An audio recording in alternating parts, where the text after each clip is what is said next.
Welcome, one and all.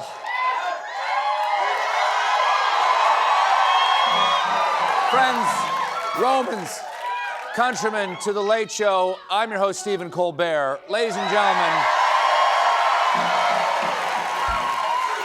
we are, check your calendars, we are almost 9 months into the second Trump presidency, and after I agree, because after 9 months, it feels like we're about to give birth to an unvaccinated porcupine. Wow. Just... Wow. Oh. Every day, he finds disturbing new ways to undermine our norms. Today, we got a humdoozy of a dinger because the RNC chair spilled on the wild way Trump eats his McDonald's order. So, not by mouth? Is it with his neck? Now, the man who saw Trump eat and lived to tell the tale is RNC chair and shaved groundhog Joe Gruters. Mr. Gruters was on some podcast where he spilled the McBeans about our McPresident. So when he gets on the plane, on one visit when I was with him, he had hot fries waiting for him from McDonald's.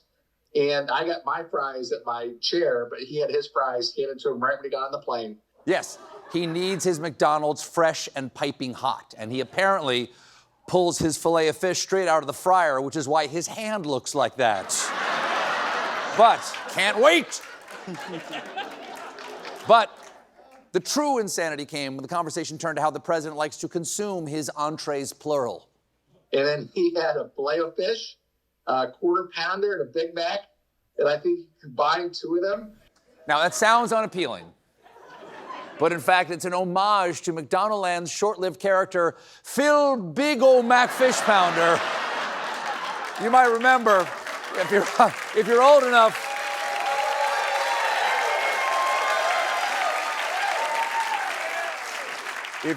you might remember his great catchphrase, "I'm an affront to God." Catchphrase. I can't help but feel for everyone who has to fly with the president. Imagine being stuck on a 12-hour flight with an old man hotboxing you with filet-o-farts. I'm told, this is true, I'm told we have a clip of an Air Force One flight attendant watching Trump eat. But he's not,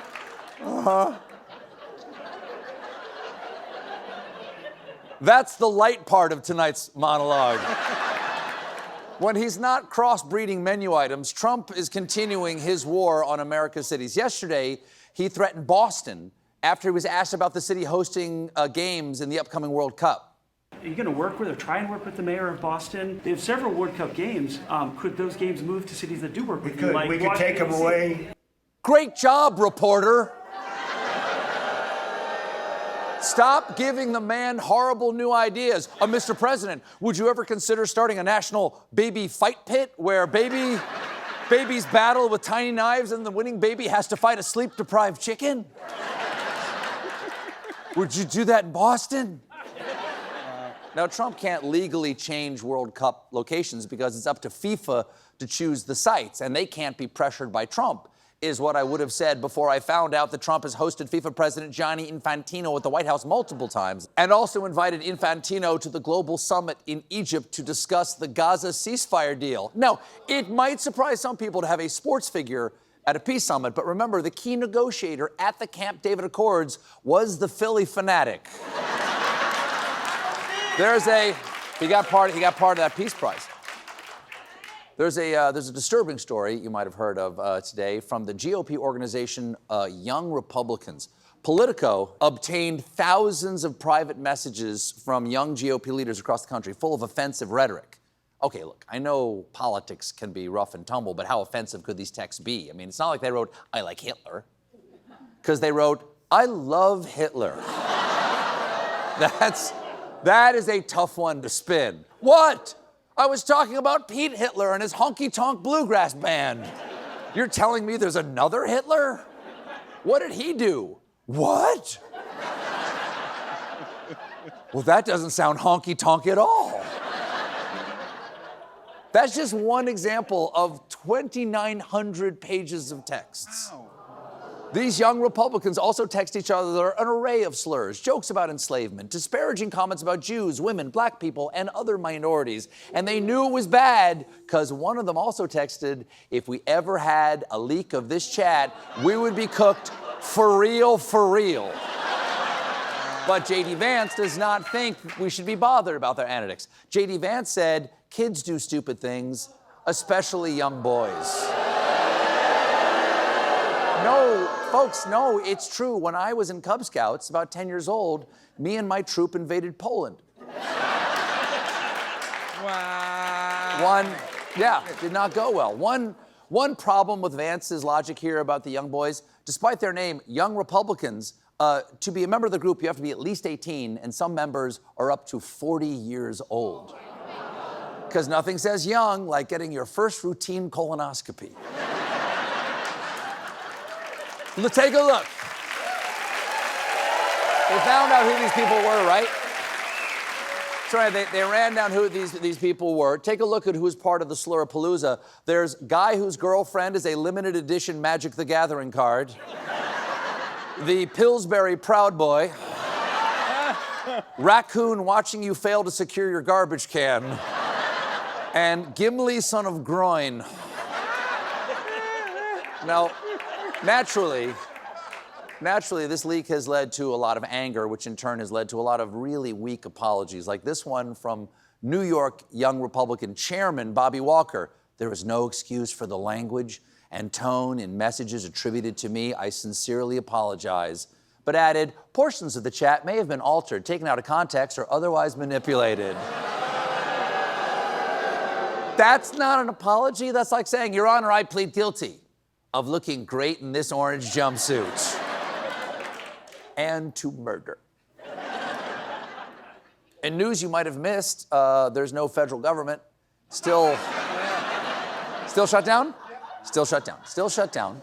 Republicans are refusing to cut a deal with the Democrats to fund health care, and they're also refusing to do other parts of their job, like swearing in Representative-elect Adelita Grijalva, who won a special election in Arizona almost a month ago. Speaker Mike Johnson says he won't swear her in until the House is back in session after the government shutdown ends. Nope, those two things have nothing to do with each other. That's like saying, hey man, I'd love to come to your child's clarinet recital, but you know, Toyota-thon. What am I gonna do? And after that, it's Happy Honda Days. Then it's Crab Fest. Oh, there was some teeny tiny progress yesterday when Grijalva got the keys to her congressional office, which seemed like a good start. But when she got there, she found it has no internet, no phone lines, and no computers. Honestly, dream office. I promise you, just add.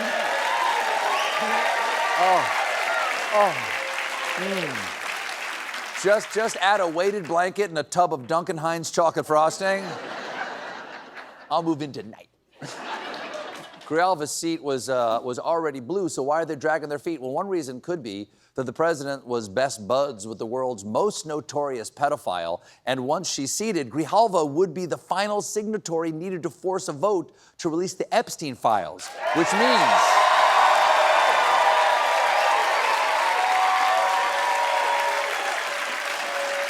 means her signature would be even worse for Donald Trump than this one.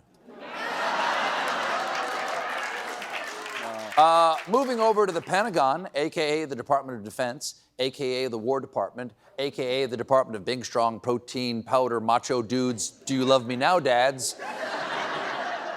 Pete Hegseth put together a strict new set of rules for journalists, a 21-page agreement that gives the Pentagon approval rights over anything reporters publish, and threatened that any news organization that did not sign by 5 o'clock yesterday would be kicked out. Well, the deadline has passed, and so far, all the major media outlets have declined to sign. It is nice. First of all, yeah, amazing. There you go.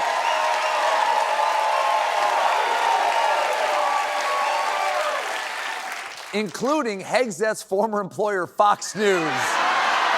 Keep in mind, he didn't just work there. He was weekend anchor on Fox and Friends, and they won't sign his own agreement.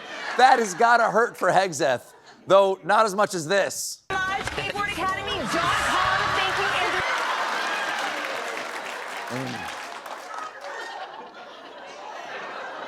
Fox News isn't the only MAGA media outlet standing up to Hegseth. Newsmax also says they will not sign the Pentagon rules document. Newsmax is out. They are the kookiest MAGA conspiracy ding-dongs out there. So far, it's only two, right? So far, the only two news groups that signed on are OAN and Screaming Pantsless Man on D-Train Weekly. Weekly. Never miss an issue. Never miss an issue. You won't know what he's screaming next week. Why is Hegseth trying so hard to crack down on the free press? Well, one former advisor says that for months now, Hegseth has been consumed by the rampant leaks escaping the Department of Defense, adding, if you look at a pie chart of the Secretary's day, at this point, 50% of it is probably a leak investigation. Yes, and in fact, we actually have this pie chart. It's 50% leak investigations. Then he drinks a whiskey drink, he drinks a vodka drink, he drinks a lager drink, he drinks a cider drink. Now, we got a great show for you tonight. I'll be talking to the star of The Black Phone, Mason Thames, when we come back. Anderson Cooper, 360.